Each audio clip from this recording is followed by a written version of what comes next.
Hello students, good morning. It is your sixth period, chapter 4, Working of Institutions, topic Composition of Parliament. Students, in previous video, we have studied about three organs of the government: legislature,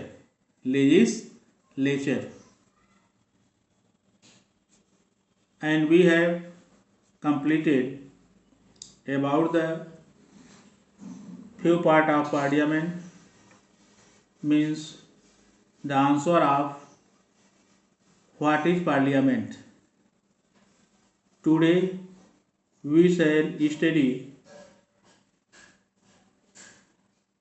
the part of parliament, composition of parliament. Composition of parliament. Parliament is India comprises two houses. It means parliament has two houses. Upper house is known as Rajya Sabha and lower house is known as Lok Sabha. The house whose members are elected directly by the people is called the Lok Sabha. It means the member of Lok Sabha directly elected by the people through general election each 5 years, means the tenure of Lok Sabha is 5 years. The Lok Sabha represents the interests of the people. Students, you know that the member of Lok Sabha directly elected by the people. That is why these members, means member of Lok Sabha, represents the interest of the people. In India, the second house is called the Rajya Sabha. The tenure of member of Rajya Sabha is 6 years and they are not directly elected by the people, but they are elected indirectly. Its composition varies from country to country. As its name indicates, as Raj Sabha, it represents the interest of the state, states at the national level. Students, you have gotten difference between the Lok Sabha and Raj Sabha. The member of Lok Sabha represents and works on the interest of the people, whereas the member of Raj Sabha, students, the member of Lok Sabha represents and works on the interest of the people, but the member of Raj Sabha represents and works on the interest of the state at the national level. Students जो राज्यसभा के member होते हैं वह state assemblies के द्वारा elect किए जाते हैं, इसलिए इनका मेन एम है स्टेट इंटरेस्ट को रिप्रेजेंट करना नेशनल लेवल पर। जबकि लोकसभा के मेंबर जो होते हैं ये लोग जनता के द्वारा सीधे चुने जाते हैं, इसलिए ये जो होते हैं रिप्रेजेंट करते हैं, वर्क करते हैं जनता के अकॉर्डिंग, जनता के इंटरेस्ट, जनता की इच्छाओं आकांक्षाओं उनकी ज़रूरतों के हिसाब से काम करते हैं।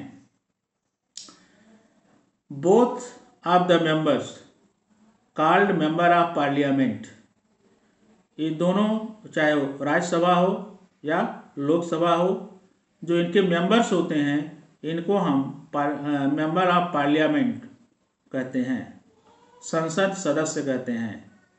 पार्लियामेंट की हिंदी होती है संसद। दो president of India is not a member of either house, he or she is considered to be a part of parliament. No bill becomes a law without the signature of the president. Students, यद्यपि जो president होता है India का वह किसी भी house का member नहीं होता, चाहे लोकसभा हो या राज्यसभा हो। इंडिया का प्रेसिडेंट किसी भी हाउस का मेंबर नहीं होता, बट उसको पार्लियामेंट का एक पार्ट कंसीडर किया जाता है। मेंबर तो नहीं है पार्लियामेंट का, लेकिन उसको पार्लियामेंट के एक भाग के रूप में होना स्वीकार किया जाता है, क्योंकि बिना प्रेसिडेंट के सिग्नेचर से कोई भी पास्ड बिल लॉ नहीं बन सकता। इस तरह से पार्लियामेंट में प्रेसिडेंट, राज्यसभा, लोकसभा इन तीनों का होना मस्ट है। The Rajya Sabha is also known as the upper house of the parliament. जैसा कि मैंने आपको बताया है कि पार्लियामेंट के दो हाउस होते हैं। अपर हाउस को राज्यसभा कहा जाता है, लोअर हाउस को लोकसभा कहा जाता है। लोकसभा रिप्रेजेंट करता है जनता का इंटरेस्ट सेंट्रल लेवल पर, जबकि राज्यसभा के मेंबर रिप्रेजेंट करते हैं स्टेट्स इंटरेस्ट नेशनल लेवल पर। However, this should not imply that it is superior to the lower house or the Lok Sabha. वैसे तो राज्यसभा को अपर हाउस कहा जाता है, लेकिन जो वर्किंग होती है लोअर हाउस से मीन्स लोकसभा से सुपीरियर वर्किंग राज्यसभा की नहीं होती है। Although both houses have equal power, the Lok Sabha has an upper hand in certain matters.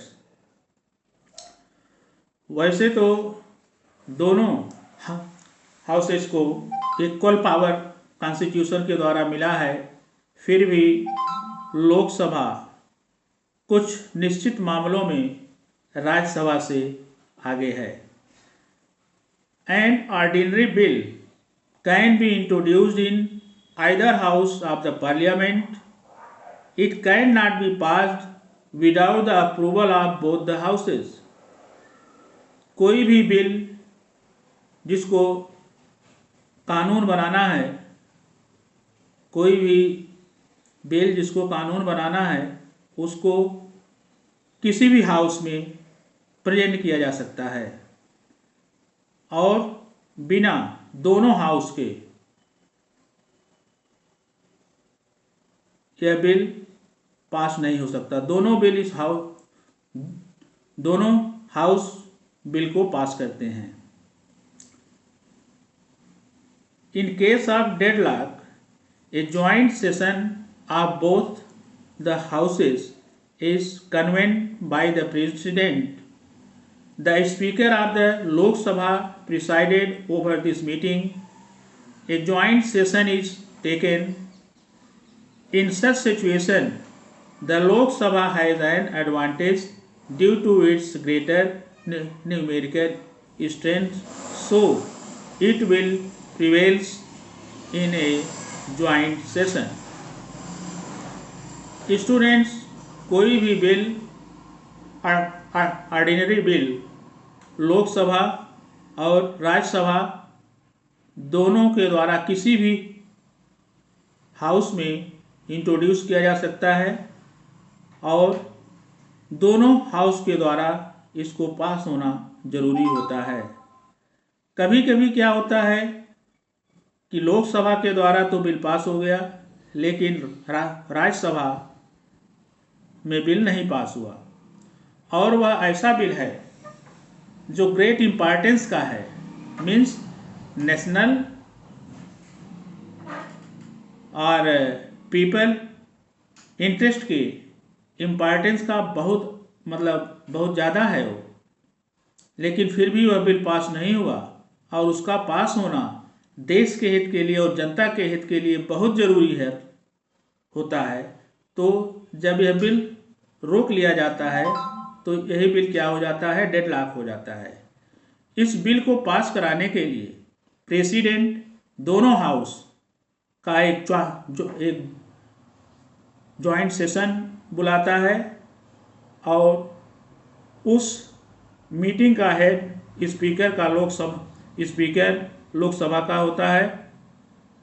और ऐसी सिचुएशन में जॉइंट सेशन में डिस्कशन के बाद वोटिंग होती है। चूँकि लोकसभा के मेंबर्स का जो स्ट्रेंथ है वो ज़्यादा है, संख्या ज़्यादा है, इसलिए जॉइंट सेशन में अगर लोकसभा के द्वारा बिल पास है पहले पास है तो जॉइंट सेशन में यह बिल दोनों के वोटिंग के द्वारा पास हो जाता है। The Lok Sabha has more power in financial matter. All matters related to finance are subject to the control of the Lok Sabha. This is because the Lok Sabha is the house of the people. The Rajya Sabha has been power to merely make recommendations in such matters. It cannot hold back a money bill for 14 days. It cannot back a money bill for 14 days after which the bill is passed.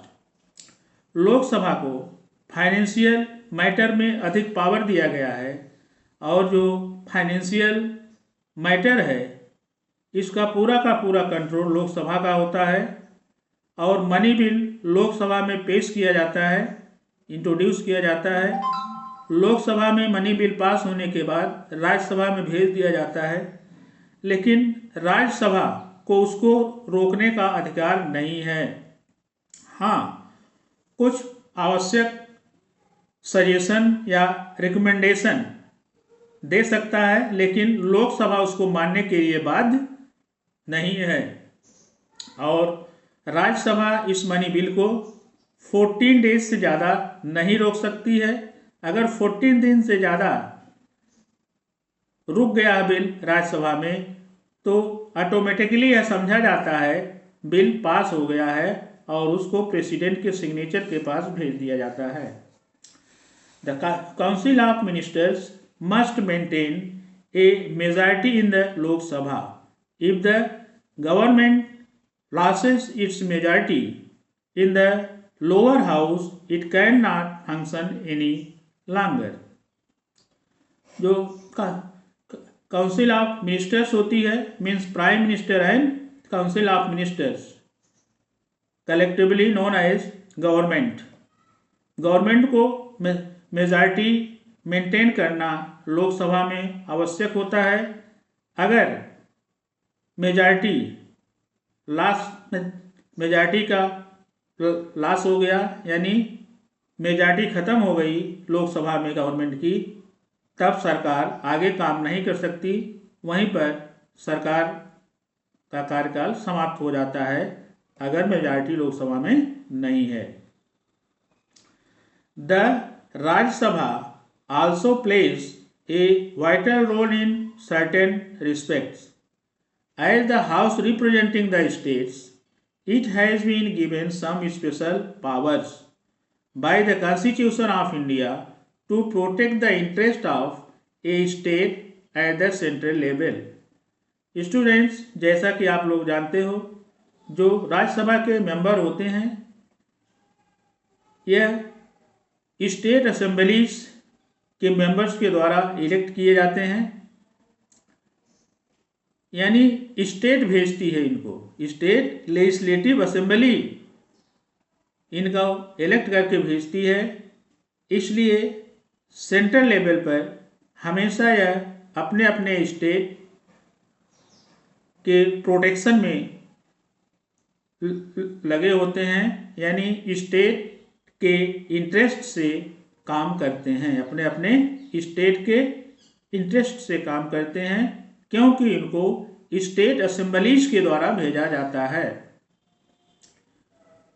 Students, your class is over. We shall study the next organ of the government, executive and judiciary in the next video. Okay, thank you.